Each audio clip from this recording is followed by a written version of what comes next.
কেন তোমাকে আমি স্কুলে খাবার পাঠাইনি? দেখো আমার মেয়েকে তো স্কুলে টিফিন দিয়েছিলাম, আবার স্কুল ছুটি হয়ে গেছে, বাড়ি আসছি। এখন দেখো বলছে যে আমাকে খাবার কিনে দিতে হবে। কি খাবে বলো, তুমি কি খাবে?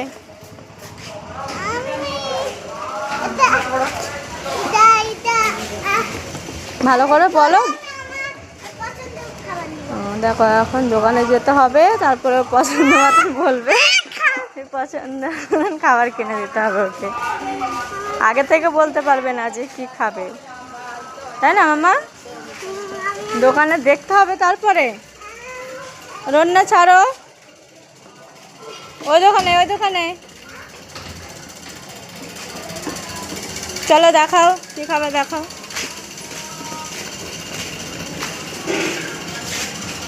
কি নেবা, কি ওঠাবো তুমি দেখো,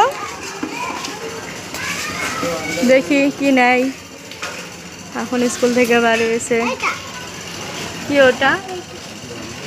চকলেট, খুব ভালো লাগে খেতে, দাঁতে পোকা লাগবে না? হ্যাঁ দাঁত দেখি, কত সুন্দর মিষ্টি মিষ্টি দাঁত, আরে দাঁতে পোকা লেগে যাবে তো। ঠিক আছে চলো।